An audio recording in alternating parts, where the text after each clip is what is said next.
ইয়া আইয়াতুহান নাফসুল মুতমাইন্নাহ, আল্লাহ বলেন এ প্রশান্ত হৃদয়ের অধিকারী, ইয়া আইয়াতুহান নাফসুল মুতমাইন্নাহ ইরজিই ইলা রাব্বিকি রাদিয়াতাম মারদিয়াহ। ও প্রশান্ত হৃদয়ের অধিকারী মানুষ, তুমি ফিরে আসো তোমার রবের দিকে। তোমার যদি অশান্তি লাগে, মনের ভিতরে খারাপ লাগে, তুমি তোমার রবের জিকির শুরু করো। তোমার যদি দিলের ভিতরে অশান্তি লাগে, তুমি তোমার রবের সামনে নামাজে দাঁড়িয়ে যাও। তোমার যদি অশান্তি লাগে, তুমি তোমার রবের সামনে সেজদায় পড়ে যাও। তোমার যদি অশান্তি লাগে, তুমি তোমার রবের কালাম কোরআনুল কারীমটা খুলে 2টা আয়াত তেলাওয়াত করো। যে ব্যক্তি অশান্তির ভিতরে আছে, সে যদি 5টা মিনিট আল্লাহর জিকির করে, ওযু করে 2টা রাকাত নামাজ পড়ে, একটু সেজদার ভিতরে সময়টা ব্যয় করে, কোরআনুল কারীমের তেলাওয়াত করে, ওই লোকটার অন্তরের সকল অশান্তি আল্লাহ দূর করে দেয়। আল্লাহ কোরআনে বলেছেন, আলা বিযিকরিল্লাহ। হে দুনিয়ার মানুষ শোনো, তোমার যদি মন খারাপ লাগে, অশান্তি লাগে, মন ভালো না থাকে, তাহলে তুমি একটা কাজ করো, আলা বিযিকরিল্লাহ, আল্লাহর জিকিরে লেগে যাও। আলা বিযিকরিল্লাহ তাতমাইন্নুল কুলুব। আমি তোমাদের অন্তরের যত ভাবনা আছে, অন্তরের যত খারাপ ভাব আছে, সব আমি শান্ত বানায়া দিব। প্রশ্ন হলো, আল্লাহ কোরআনে বলেছেন তাতমাইন্নুল কুলুব। কুলুব এটা বহু বচন, এর এক বচন হলো কলব। কলব কাকে বলে? কলব বলে আল্লাযী ইয়াতাকাল্লামু শাইআন ফাশাইআন, যে জিনিসটা থেকে থেকে পরিবর্তন হয়। এই 5 মিনিট আগে একরকম, 5 মিনিট পরে আরেক রকম, সকালে একরকম, বিকালে একরকম, 2 মিনিট আগে একরকম, 2 মিনিট পরে আরেক রকম, খালি পরিবর্তন হয়। এইটাকে আরবিতে বলে কলব। এই জন্য দেখবেন আমাদের মন কিন্তু অস্থির। এই যে আপনারা যারা ফুলতলা মাদ্রাসার মাহফিলে এসেছেন, সবার কলব কি এক জায়গায় আছে? এক একজনের মনের ভিতরে এক এক ধান্দা ঘুরপাক খাইতেছে। কেউ চিন্তা করতেছে আধা ঘন্টা থাইকে চলে যাব, কেউ ভাবতেছে দেখি ওয়াজ কেমন লাগে, ভালো যদি লাগে আসি, না হলে যাই। আবার কেউ চিন্তা করতেছে এত সকালে যায় লাভ কি, 10টা সাড়ে 10টার দিকে আসবো। কেউ আবার ভাবতেছে আখেরি মোনাজাতের দিকে এসে 2 লোকমা খায়া বিদায় হব। কেউ চিন্তা করতেছে আগামীকাল অফিসে যাইতে হবে, কাজ কাম আছে। অর্থাৎ ভ্যারাইটিস রকমের চিন্তা ভাবনা মানুষের অন্তরে, ঠিক কিনা? অন্তর একটা, চিন্তা বহু রকম, কলব একটা, চিন্তা বহু রকম। এজন্য আল্লাহ কোরআনুল কারীমে এখানে কুলুব শব্দ ব্যবহার করেছেন, বহু বচন শব্দ ব্যবহার করেছেন।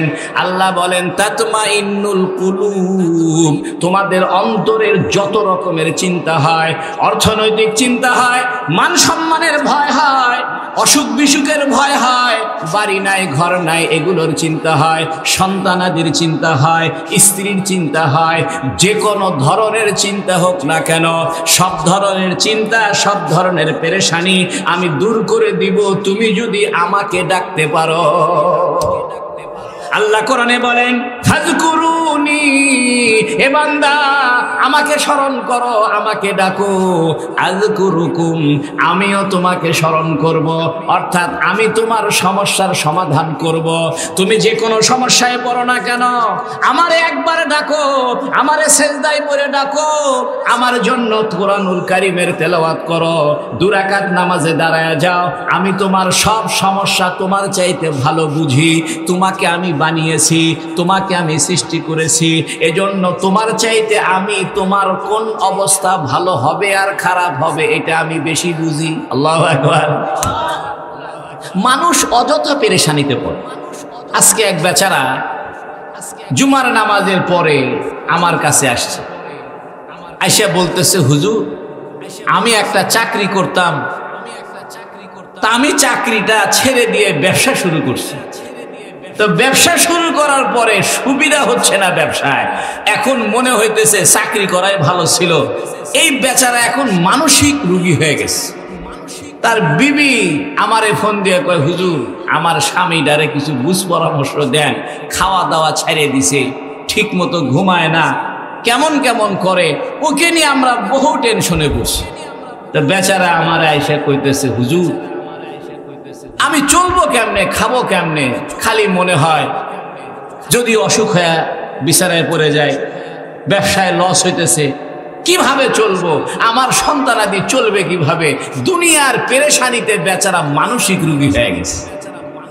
আমি তারে বললাম যে দেখেন, পৃথিবীতে কোনো মানুষের কোনো বড় ভাই বা বন্ধু যদি কোটিপতি হয়, আর সে যদি বলে যে ভাই আমি আপনার দোস্ত, কোটি কোটি টাকা আমার আছে, যে কোনো সমস্যায় আপনি খালি ফোন দিবেন, যত টাকা লাগে আমি আছি, তাহলে এই লোকটার চিন্তা আছে না নাই?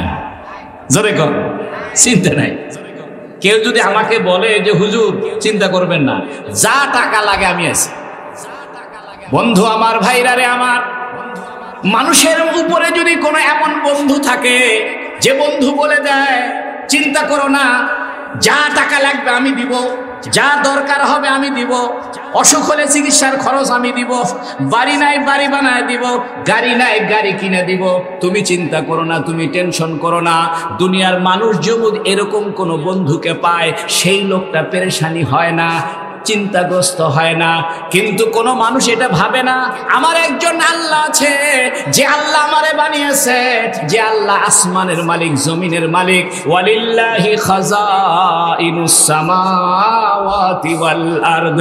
আল্লাহ পাক বলেন, ও দুনিয়ার মানুষ শোনো, আসমান জমিনের সমস্ত সম্পত্তি আমার। আল্লাহু আকবার।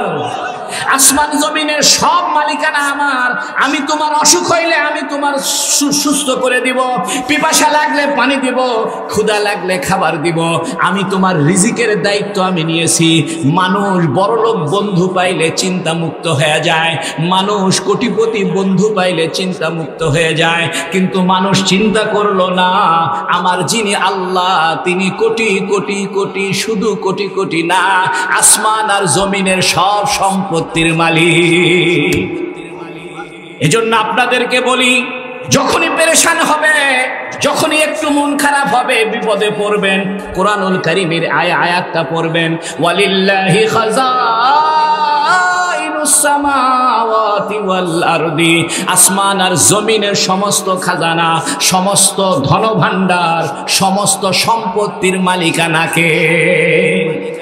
বন্ধু আমার, আপনি যদি এটা মনের ভিতরে বসাইতে পারেন যে আমার যিনি আল্লাহ তিনি সব কিছুর মালিক, তাহলে আপনার আর কোনো পেরেশানি নাই। আমরা আল্লাহকে আপন করতে পারলাম না, বড় দুঃখ, বড় আফসোস। কোটিপতি বন্ধুর প্রতি আমার আস্থা থাকে, কোটিপতি বন্ধুর প্রতি আমার ভরসা থাকে, কিন্তু আমার আল্লাহর প্রতি আমার ভরসা নাই। যে ব্যক্তির অন্তরে আল্লাহর প্রতি ভরসা থাকবে, সে যদি চিন্তা করে আমাকে নিয়ন্ত্রণ করে কে, আমার সব খোঁজ খবর রাখে কে। আচ্ছা দেখেন, ছোটবেলায় আমাদের কোনো চিন্তা ছিল যে বাড়ি করতে হবে, গাড়ি কিনতে হবে, বাজার করতে হবে, কাপড় কিনতে হবে, কোনো টেনশন ছিল? ছোটবেলায় যে আনন্দ, ঈদের মধ্যে তো আনন্দর শেষ নাই, ঈদের আগের রাত্রে ঘুম নাই যে কালকে ঈদ, সেই আনন্দ। আর আস্তে আস্তে যখন বড় হয়েছি, ঈদের আনন্দ আস্তে আস্তে শেষ হয়ে গেছে, ঠিক কি? সন্তানে ঈদের রাত্রে ঘুমায় না আনন্দের ঠেলায়, আর বাপে ঘুমায় না কালকে গোস্ত, সেমাই, চিনি ঠিক মতো বাজার আছে কিনা সেই চিন্তায়, ঠিক কিনা? বন্ধু আমার, রিজিকের দায়িত্ব নিয়েছে আল্লাহ। আপনি কেন আল্লাহর চিন্তা নিজের মাথায় ঢুকাইলেন? আপনি কি আল্লাহ হয়ে আসছেন নাকি?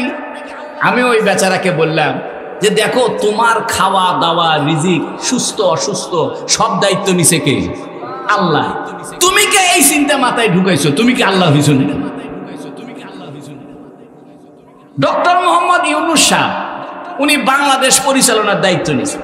মানে আমি যদি সারাদিন চিন্তা করি কেমনে দেশ চালাবো কেমনে, আন্তর্জাতিক বাণিজ্য করব কেমনে, মানুষ আমার পাগল করবে। এই চিন্তা করবে, এই চিন্তা হলো কার? ইউনূস সাহেব। ডক্টর ইউনূসের চিন্তা হলো দেশ কেমনে পরিচালনা করবে, এটা তার চিন্তা। এখন একজন রিক্সাওয়ালা রিক্সায় বসে বসে চিন্তা করে দেশ কেমনে চালাবো, আর্মি কিভাবে সুগঠিত করব, ডিসিদেরকে কোথায় কোথায় ট্রান্সফার করব। তো মানুষে বলবে তুমি পাগল হয়েছে নাকি? তোমার মাথায় এই চিন্তা, চিন্তা কার? ইউনুসের। দুনিয়ার জীবনে আমরা আমাদের চিন্তা বাদ দিয়ে আল্লাহর চিন্তা নিয়ে বসে আছি। ভাতখানা এমন যেমন আল্লাহ, আমি আল্লাহ হয়ে গেছি, আমার রিজিকের চিন্তা আমার কেন করতে হবে? আমার মান ইজ্জতের চিন্তা আমাকে করতে হবে না। আমি কি খাবো আর না খাবো এই চিন্তা আমাকে করতে হবে না। আমার সমস্ত খাওয়া দাওয়ার দায়িত্ব নিয়েছে কে? ওয়ালিল্লাহি খাযাইনুস সামাওয়াতি ওয়াল আরদি। বন্ধু আমার, যদি শান্তি পাইতে চান, যদি পেরেশানি মুক্ত জীবন চান, প্রশান্ত আত্মা চান, টেনশন মুক্ত জীবন চান, সব চিন্তা আল্লাহকে দিয়ে দেন। আল্লাহু আকবার। কোন মানুষ যদি তার জীবনের সমস্ত চিন্তা আল্লাহরে দিয়ে দেয়, যে আল্লাহ এগুলো আমি চিন্তা করতে পারবো না, দায়িত্ব আপনার, আমার কাম হলো আপনারে ডাকা, আর আমার দেখভাল করার দায়িত্ব আপনার, ঠিক কিনা? আমার দেখাশোনা করার দায়িত্ব, আমার রিজিকের দায়িত্ব, আমার বাড়ি ঘরের দায়িত্ব, আমার সুস্থতার দায়িত্ব, আমার মান ইজ্জতের দায়িত্ব নিচে কে? ওয়ালিল্লাহিল ইজ্জাতু ওয়া লিরাসূলিহি ওয়া লিল মুমিনিন। আল্লাহু আকবার। আল্লাহ কোরআনে বলেন ওয়ালিল্লাহিল ইজ্জা, আল্লাহর জন্য সমস্ত ইজ্জত, ওয়ালি রাসূলিহি, আল্লাহর রাসূলের জন্য সমস্ত ইজ্জত, ওয়ালিল মুমিনিন, আর সমস্ত ঈমানদারের জন্য ইজ্জত। এই ইজ্জত রক্ষা করনেওয়ালা কে? বন্ধু আমার, সেজদায় পড়ে আল্লাহকে বলেন, আল্লাহ আমি আমার এত টেনশন মাথায় নিতে পারবো না। আমার খাবার দায়িত্ব আপনার, আমার চিকিৎসার দায়িত্ব আপনার, আমার মান ইজ্জতের দায়িত্ব আপনার, আমার সুস্থতার দায়িত্ব আপনার, আমার ছেলে মেয়ে মানুষ করার দায়িত্ব আপনার, আমার বউটাকে আমার অনুগত বানানোর দায়িত্ব আপনার, সব দায়িত্ব আপনার। কারণ আপনি সবকিছুর মালিক, আপনি সবকিছুর নিয়ন্ত্রণ করেনওয়ালা, আপনার হাতেই সবকিছু, আমার হাতে কিছু নাই। আপনি যেমন করবেন তেমন হবে, আমি চাইলে হবে না, আপনি না চাইলে কিছু হবে না। পৃথিবীর সমস্ত মানুষ যদি চিন্তা করে যে আমরা এই কাজটা করব, আর আল্লাহ যদি চিন্তা করে যে এই কাজ হবে না, পৃথিবীর সমস্ত মানুষ মিলে ওই কাজ করতে পারবে না। আর পৃথিবীর সব মানুষ যদি চিন্তা করে এটা করব না, আল্লাহ যদি কয় এটা করব, তাহলে আল্লাহটাই হবে। এটাই ইমানদারের ইমানের পরিচয়। বন্ধু আমার, কোন মানুষ যদি আল্লাহর প্রতি বিশ্বাস করে, বিশ্বাস মানে এইটা নয় যে আল্লাহ এক, আল্লাহ ছাড়া কোনো মাবুদ নাই, এটা তো বিশ্বাস। কিন্তু বিশ্বাসের একটা গভীরতা আছে, সেই গভীরতা হলো আল্লাহ আমার মালিক, আল্লাহ আমার সব দায়িত্ব নিয়েছেন, সব কিছুর চিন্তা আল্লাহর কাছে, সব দায়িত্ব আল্লাহর কাছে, আর আমার দায়িত্ব হলো আল্লাহর কাছে ইবাদতে লিপ্ত থাকা। আল্লাহ বলেন, ইয়া আইয়ুহান নাসু উবুদু, ও দুনিয়ার মানুষ আমার ইবাদত করো। ইয়া আইয়ুহান নাসু উবুদু রাব্বাকুমুল্লাযী খালাকাকুম, তোমাদের ওই রবের ইবাদত করো যে রব তোমাকে সৃষ্টি করেছে। আল্লাহু আকবার।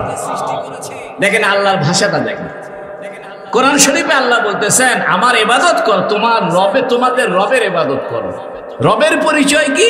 আল্লাযী খালাকাকুম, যিনি তোমাদেরকে সৃষ্টি করেছেন। তা সৃষ্টি যিনি করছেন, দেখাশোনার দায়িত্ব কার? মনে মনে চিন্তা হইতে পারে আল্লাহ আমারে সৃষ্টি করছে, তাহলে আমার বাপ দাদারে মনে হয় কে সৃষ্টি করছে। আল্লাহ কয় শোনো, তোমারেও বানাইছি, তোমার খাওয়া দাওয়ার দায়িত্ব আমি নিছি, তোমার পূর্ববর্তী বাপ দাদাদেরকেও আমি বানাইছি, তাদেরকেও আমি পালছি, তোমার টেনশন কিসে? বেচারাকে আমি একটা হাদিস শুনাইলাম, হাদিসটা কিতাবের ভিতরে আছে, তাফসীরের কিতাবেও আছে। একবার সুলাইমান আলাইহিস সালাম আল্লাহকে বললেন, হে আল্লাহ, আমার মনে চায় আমি একটু সবাইকে, যত মখলুকাত আছে, জিন ইনসান এবং জলজ প্রাণী, সবাইকে একবেলা দাওয়াত খাওয়াবো। কতটা ভালো! দাওয়াত খাওয়ান তো একটা গুরুত্বপূর্ণ কাজ। সমস্ত নবীরা দাওয়াত খাওয়াইতো, সুবহানাল্লাহ। এই জন্য দেখবেন কওমি মাদ্রাসায় দাওয়াত বেশি। যে কোনো মেহমান আসলে একটা বিস্কুট হলেও, চা হলেও আগায় দেয়। আর বহু কলেজ ভার্সিটিতে যাবেন, এক গ্লাস পানি দেওয়ার লোকও খুঁজে পাবেন।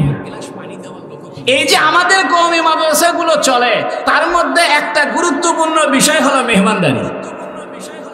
আপনি যান না ঢাকা ভার্সিটি, সারাদিন ঘোরেন, কেউ আপনার এক কাপ চা খাওয়ায় কিনা দেখেন। দুপুরবেলা খিদে লাগলে কেউ বলবে না যে ভাই খানা খাইছেন কিনা। আর দুপুরবেলা যদি কোনো কওমি মাদ্রাসায় আপনি ঢোকেন, হুজুরের সঙ্গে দেখা করেন, হুজুর বলবে খানা খাইছেন ভাই। মাদ্রাসায় যদি সকালে আসেন, তো মানুষ হুজুরা বলবে বসেন বসেন চা খান। এই যে মেহমানদারি, এটা নবীদের সুন্নত। এই সুন্নত কওমি মাদ্রাসায় আছে। এই সুন্নতের উসিলায় আল্লাহ কওমি মাদ্রাসার সব সমস্যার সমাধান করে। সুলাইমান আলাইহিস সালাম আল্লাহকে বললেন, আল্লাহ আমার মনে চায় সমস্ত মখলুককে আমি এক বেলা খানা খাও। আল্লাহ কয়, দেখো তুমি এটা পারবে না। তো সুলাইমান আলাইহিস সালাম যেহেতু নবী, আবার বাদশাহ, রাষ্ট্রপ্রধান, শুধু রাষ্ট্রপ্রধান না, জিন ইনসান বাতাস সবার উপরে তার ক্ষমতা আছে। এমন রাজত্ব আল্লাহ সুলাইমান আলাইহিস সালামকে দিয়েছেন যে উনার কথাবার্তা মাছেরা বুঝে, মাছের কথা উনি বুঝে, পিঁপড়ের কথা উনি বুঝে, উনার সাথে সব মখলুকের রাজত্ব উনার। তো উনি আল্লাহরে কইছে, আল্লাহ আমি একটু মেহমানদারি করব। আল্লাহ বলে, দেখো তুমি তো পারবা না এই কাজ আমার। কোথায় আল্লাহ আমার শখ লাগছে, কারণ নবীরা তো মানুষকে খাওয়াইতে পছন্দ করে। তো উনার রাজত্ব যেহেতু বড়, মনটাও বড়, এই জন্য কইতেছে সবাইরে মেহমানদারি করে। বোঝা গেল যার রাজত্ব যত বড় হয় তার দিলও তত বড় হয়। সুলাইমান আলাইহিস সালামের রাজত্ব বড়, দিলটাও বড়। এই জন্য সুলাইমান আলাইহিস সালাম নিয়ত করছে যে সব মখলুকরে এক বেলা খানা খাও। আল্লাহ কয়, আচ্ছা যখন ইচ্ছা করছো আয়োজন করো। আল্লাহ সুলাইমান বলতেছে, আল্লাহ তাহলে আপনি আমার এই ব্যবস্থা সব করি, কার্য করো। উনার হাতে জিন জাতি ছিল, জিনদের মাধ্যমে উনি গরু, উট, ভেড়া, দুম্বা, যত রকমের পশু আছে সব ধরনের পশু জবাই করে প্রায় 40 দিন ধরে রান্না বান্না করে বিশাল এক খাওয়ার আয়োজন করছে। এখন এত বড় খাওয়ার আয়োজন করবে কোথায়? ফাঁকা জায়গা দরকার। তো সুলাইমান আলাইহিস সালাম করছেন কি, সাগরের পাড়ের জায়গা বেছে নিয়েছে। কারণ সাগরের পাড়ে ফাঁকা, বাড়ি ঘর নাই, শুধু বালু আর বালু। প্রত্যেকটা সাগরের পাড়ে বিশাল বিশাল ফাঁকা জায়গা আছে, ঠিক কি? তো সুলাইমান আলাইহিস সালাম মনে মনে চিন্তা করছে যে মখলুককে, সৃষ্টির সবাইকে আমি একটু দাওয়াত খাওয়াবো। উত্তম জায়গা হলো সাগরের পাড়ে, যেখানে শুধু বালি আর বালি, ফাঁকা জায়গা, মাইলকে মাইল ফাঁকা জায়গা। এইখানে উনি আয়োজন করছেন, বিশাল এক দস্তরখানা বিছাইছেন, হাজার হাজার ডেকসি রান্না করছেন। বাতাসকে হুকুম করছে, বাতাস এই খাবারের উপর দিয়ে হাওয়া বয়া দাও, বাতাস বয়ে দাও, যাতে করে খাবার ঠান্ডা হয়, নষ্ট না হয়। বাতাস সুলাইমান আলাইহিস সালামের কথা মতো সমস্ত খাবারের উপরে প্রবাহিত হইয়া খাবারকে সুন্দর মনোরম করে রাখছে। এখন আল্লাহ বলতে, সুলাইমান কাদেরকে প্রথমে খাওয়াইবে? মানুষকে খাওয়াইবে না জিনকে খাওয়াইবে? সুলাইমান আলাইহিস সালাম বলতেছে যে আল্লাহ, সাগরের পাড়ে আয়োজন করছি, আর সাগরের মধ্যে থাকে কি? মাছেরা থাকে। তো মাছেদেরই হক বেশি। বোঝা গেল, আপনি যদি কোনো দাওয়াতের আয়োজন করেন তাহলে সেই দাওয়াতের হকদার প্রতিবেশীরা আগে, ঠিক কিনা?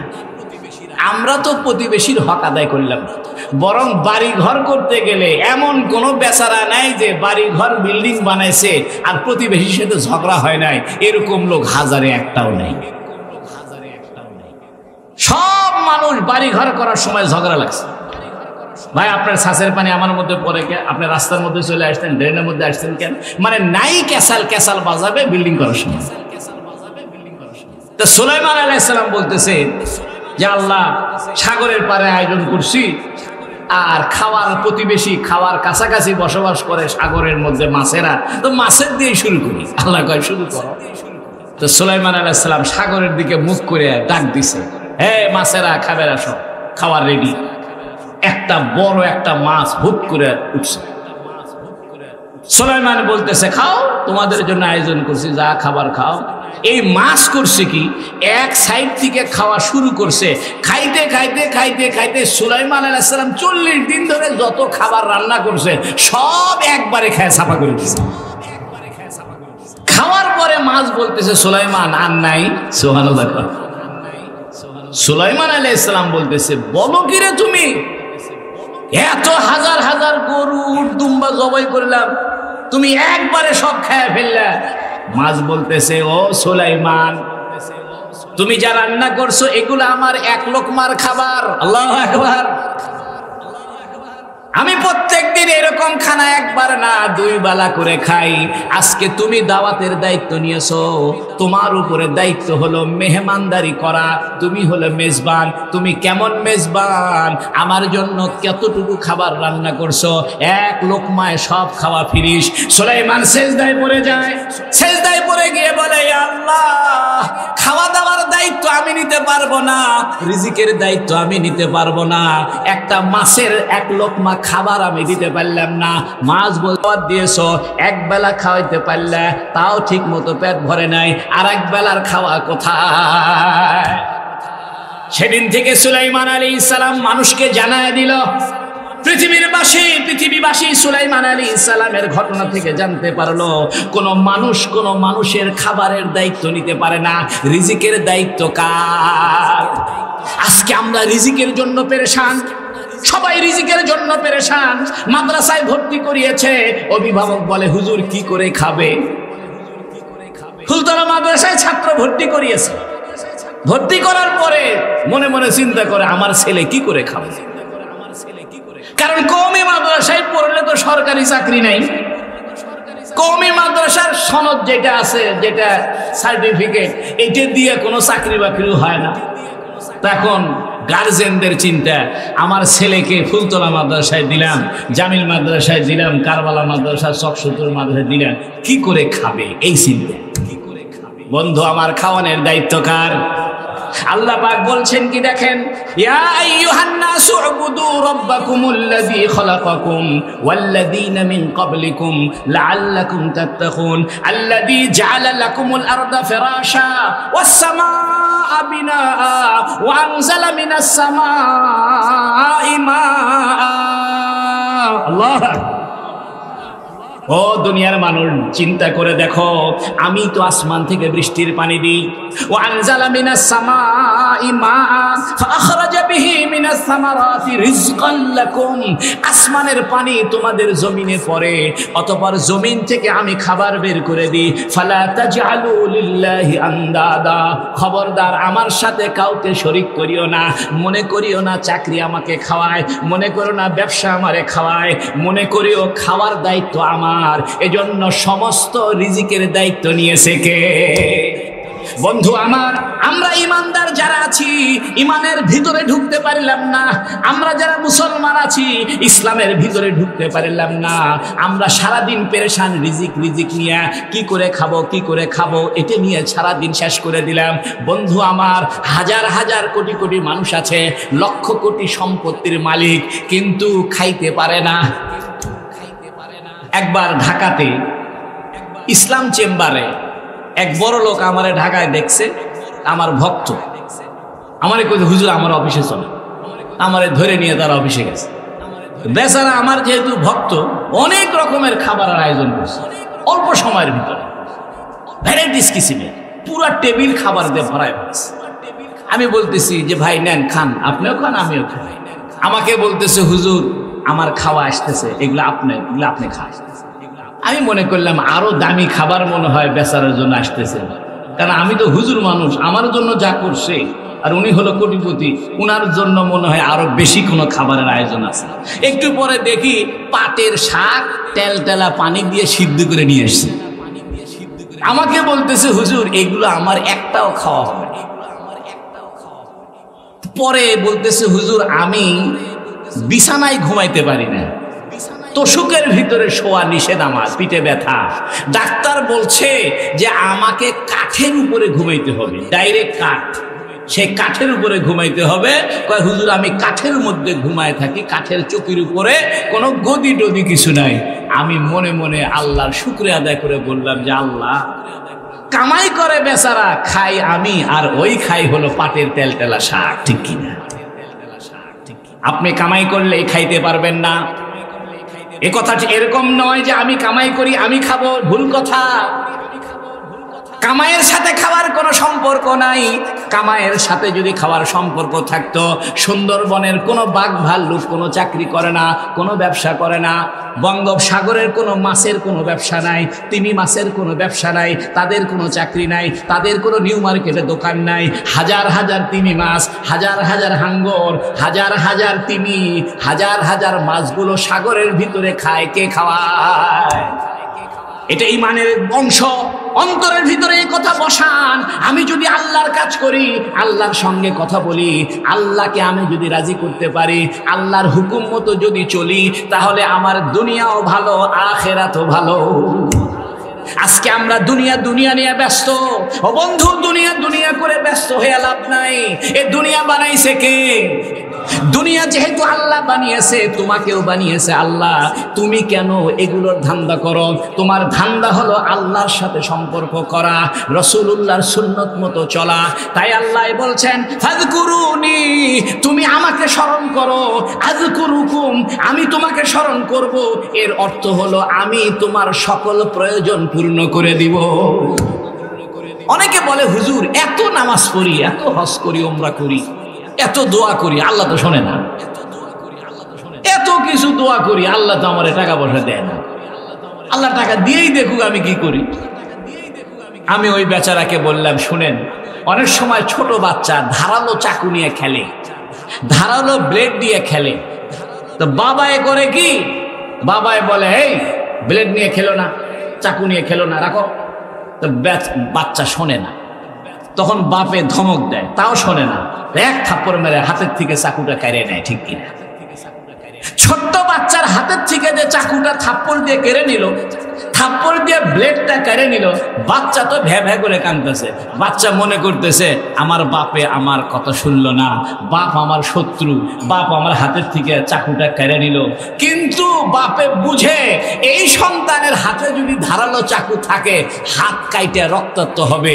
এই বাপ যে সন্তানকে থাপ্পড় দিয়ে চাকু আর ব্লেড কেড়ে নিল, এটা ভালো করলো না খারাপ করলো?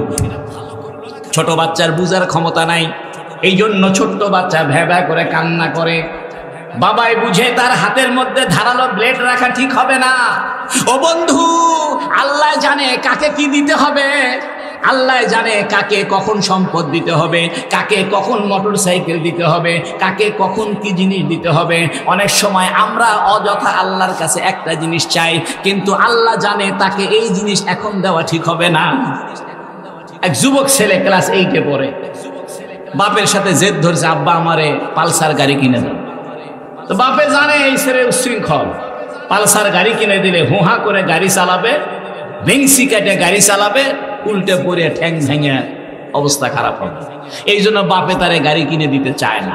কিন্তু বেটা মনে করে যে বাপ আমার শত্রু, বাপ আমার কথা শুনবে না। কিন্তু এই ছেলে যখন বড় হবে, তখন বুঝবে আব্বা যে আমার হাতে মোটরসাইকেল দেয় নাই, মোবাইল কিনে দেয় নাই, অ্যান্ড্রয়েড মোবাইল আব্বা যে হাতে দেয় নাই, খুব ভালো কাজ করছে। বাপে যদি এরকম না করতো, আমি মানুষ হতাম না। বন্ধু আমার, আল্লাহ তোমার জন্য যেটা পছন্দ করেছে সেটাই তোমার জন্য ভালো।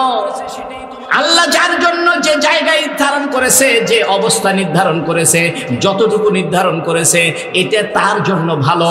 এজন্য একটা ঈমানের একটা বড় একটা অংশ হলো, যে অবস্থায় আল্লাহ যখন যেভাবে রাখে আমি তখন সেভাবেই খুশি। আল্লাহু আকবার। আল্লাহ যেভাবে রাখে সেভাবে খুশি। দেখেন, আইয়ুব আলাইহিস সালামের একটা ঘটনা বলি, বুখারী শরীফে আছে। আইয়ুব আলাইহিস সালাম দীর্ঘদিন অসুস্থ ছিলেন। অনেকে বলে যে উনার গায়ে ঘা পাচরা হয়েছে, দুর্গন্ধ হয়েছে, মিথ্যা কথা। নবীদের কখনো এরকম অসুখ হবে না যার দ্বারা তিনি উম্মতের সঙ্গে মেলামেশা করতে পারবেন। আইয়ুব আলাইহিস সালামের পুরো শরীরে যদি ঘা হয় আর দুর্গন্ধ বের হয়, উনি দাওয়াত দিবে কেমনে? এই জন্য এটা ইসরাইলি রওয়ায়াত, অর্থাৎ ইহুদিদের বর্ণিত বর্ণনা। কোরআন হাদিসের বর্ণনা হলো আইয়ুব আলাইহিস সালাম অসুস্থ ছিলেন, তবে কি অসুস্থ ছিলেন এটা আমাদের জানা নাই। উনি অসুস্থ ছিলেন, এমন অসুস্থ ছিলেন না যার দ্বারা মানুষ উনার থেকে দূরে চলে যায়, গায়ের থেকে দুর্গন্ধ বের হয়, এটা হবে না। কারণ নবীদের কাজ হলো জনগণের সাথে, উম্মতের সাথে, পাবলিকের সাথে। এখন নবীর যদি সেই রকম দুর্গন্ধ অসুখ হয়, তো পাবলিকের কাছে ইসলাম পৌঁছাবে কেন? এই জন্য আইয়ুব আলাইহিস সালামের কোনো দুর্গন্ধযুক্ত ঘা পাচড়ার অসুখ হয় নাই, এমনি অসুখ ছিল। কি অসুখ ছিল আমাদের জানা নেই। এক পর্যায়ে আল্লাহ পাক আইয়ুব আলাইহিস সালামের দোয়া কবুল করে আইয়ুব আলাইহিস সালামকে সুস্থতা দান করছে। আইয়ুব আলাইহিস সালাম গোসল করতেছে আর ওনার শারীরিক সুস্থতা ফিরে আসতেছে, যুবক হয়ে যাচ্ছে। সুবহানাল্লাহ।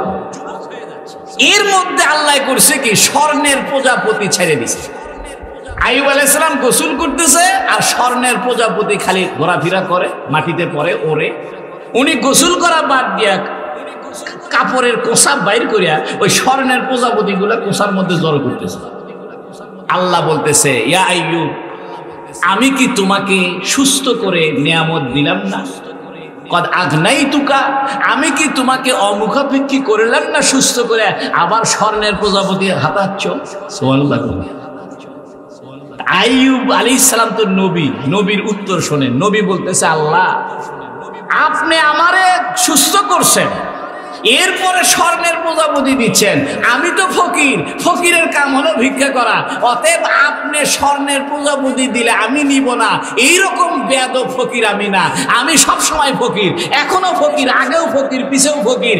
আপনি স্বর্ণের প্রজাপতি দিচ্ছেন, ওইটা নেওয়ার ফকির আমি, এই জন্য ফকিরের কাজ ভিক্ষা করা, আমি ভিক্ষাই করতেছি। এর মানে হইল আল্লাহ আমাকে যখন যে অবস্থায় রাখবে সে অবস্থায় আমি খুশি। বন্ধু আমার, দুনিয়া নিয়ে বেশি পেরেশান হবেন না। দুনিয়া যত নিয়ে পেরেশান হবেন, দুনিয়া তত আপনাকে আটকায় ফেলবে। দুনিয়া নিয়ে যত চিন্তা করবেন, দুনিয়া আপনাকে আস্তে আস্তে পেঁচে ফেলবে। মাকড়সার জাল যেমন পেঁচে যায়, চুইংগামের আঠা যেমন লাগলে আর ওঠে না। দুনিয়া নিয়ে বেশি চিন্তা করবেন, দুনিয়া করবেন, দুনিয়া আপনাকে আটকায় ফেলবে।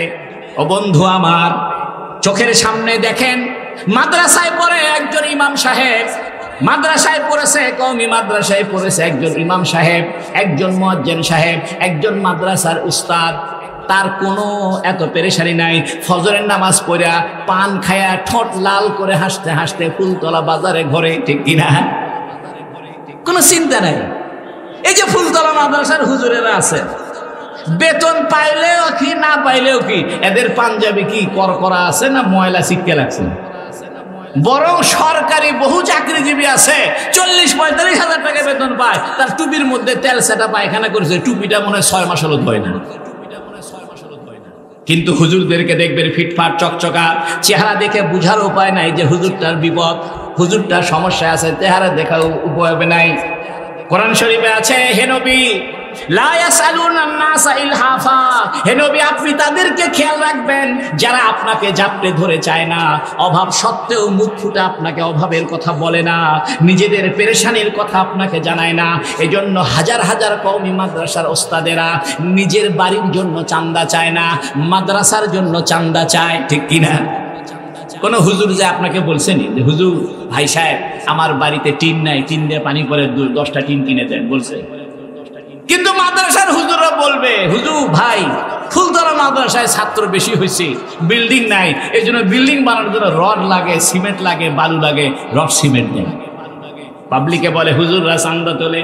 এমিয়া হুজুররা নিজের জন্য 1 টাকা চায় নাই, হুজুররা যে চান্দা চাইছে এটা মাদ্রাসার জন্য চেয়েছে। এ মাদ্রাসায় এদেশের জনগণ পড়বে, এদেশের ছাত্ররা পড়বে, এদেশের ছেলেরা পড়বে, এদেশের মানুষের ঈমান আকীদার হেফাজত হবে। ও বন্ধু, চান্দা তোলা কোনো দোষের কথা নয়, সরাসরি রাসূলুল্লাহ সাল্লাল্লাহু আলাইহি সাল্লাম চান্দা তুলছে। আল্লাহু আকবার। বন্ধু আমার, পেরেশানি মুক্ত যদি থাকতে চান, টেনশন মুক্ত যদি থাকতে চান, সমস্ত চিন্তা আল্লাহরে দিয়ে দেন। যখনই কোনো টেনশন হবে সাথে সাথে আল্লাহরে কইবেন, আল্লাহ আমার টেনশন দিচ্ছেন কেন? দায়িত্ব তো আপনার, খাওয়ানোর দায়িত্ব আপনার, সুস্থ রাখার দায়িত্ব আপনার, ইজ্জত দেওয়ার দায়িত্ব আপনার, বাড়ি ঘর বানায় দেওয়ার দায়িত্ব আপনার, ছেলে মেয়ে মানুষ করার দায়িত্ব আপনার, সব আপনার। আপনি এই চিন্তা আমারে দিচ্ছেন কেন? ও শয়তান আমারে ধরছে, আস্তাগফিরুল্লাহ আস্তাগফিরুল্লাহ আস্তাগফিরুল্লাহ পড়ে ঠাসা আল্লাহর সাথে একটা কান্দাকাটি দিবেন, দেখবেন সব পেরেশানি দূর হয়ে গেছে। আমাদের চোখে পানি আসে না, কারণ দুনিয়ার টেনশনে আমাদের দিল শক্ত হয়ে গিয়েছে। মানুষের দিল শক্ত হয়ে যায় দুনিয়ার কারণে। মানুষের দিল নরম হয় আখিরাতের চিন্তায়, মানুষের দিল নরম হয় মৌতের চিন্তায়। আমাদের ভিতরে মৌতের কোনো চিন্তা নাই। চোখের সামনে মানুষ মরে যাচ্ছে, জানাজায় হাজির হচ্ছে, মনে মনে ভাবে আমি এখনো মরবো না, আর দেরি আছে। আল্লাহু আকবার। 60 বছর 70 বছর হয়ে গেছে, আমি যে মরে যাব এ চিন্তাই আমার নেই। জানাজার নামাজে আমি দেখেছি, জানাজার নামাজ পড়তে আসছে, হাসতেছে, ইয়ার কি করতেছে, ফাজলামি করতেছে। সামনে জানাজা, লাশ, এর দ্বারা বোঝা যায় সামনে যে লাশ আছে, জানাজার নামাজ পড়তে আসছে, আমিও যে একদিন লাশ হব, আমিও যে একদিন দুনিয়াতে চলে যাব, এই চিন্তা তার মাথায় নেই। বন্ধু আমার, আমি সংক্ষেপে 3টা কথা বুঝাইতে চাই। 1 নম্বর কথা হলো, সমস্ত রিজিকের দায়িত্ব কে নিছে? মানুষের সব ইজ্জত সম্মান, রিজিক, সুস্থতা অসুস্থতা, সম্মান অসম্মান, সব দায়িত্ব কে নিয়েছে? আমাদেরকে বানিয়েছে কে? আমাদেরকে নিয়ন্ত্রণ করে কে?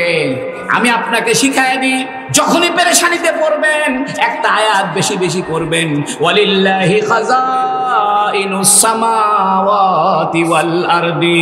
আল্লাহকে বলবেন, আল্লাহ আসমান জমিনের সব মালিকানা আপনার, সমস্ত রাজত্ব আপনার, সমস্ত সম্পত্তির মালিকানা আপনার। আমারে পেরেশানিতে ফালায়েন না, আমাকে আপনার গোলামির মধ্যে ফালায়া রাখেন। ইয়া আইয়াতুহান নাফসুল মুতমাইন্নাহ, আল্লাহ বলেন, ও প্রশান্ত হৃদয়ের অধিকারী বান্দা, টেনশন করিও না, দুনিয়া দুনিয়া নিয়ে ধান্দা করিও না। ইরজিই ইলা রাব্বিকি, তুমি তোমার রবের কাছে ফিরো, তুমি তোমার রবের কাছে কান্না শুরু করো, তোমার সমস্ত পেরেশানির কথা তোমার রবকে জানাও, তোমার আল্লাহকে বলো, তোমার মালিককে বলো, তোমার যা দরকার সব আমাকে বলো। ফাযকুরুনি আযকুরুকুম, তোমার সব সমস্যার কথা যদি আমাকে বলো, আমি তোমার চাইতে ভালো জানি তোমার কি কি সমস্যা, এই সমস্যার সমাধান কিভাবে হবে সব আমার জানা আছে। তুমি আমার দিকে ধাবিত হও, আমি তোমার দিকে ধাবিত হব। এজন্য ওলামায়ে কেরামের কাছে থাকলে মানুষের দিল আখিরাতমুখী হয়। এজন্য উত্তম সাথী, উত্তম বন্ধু নির্বাচন করতে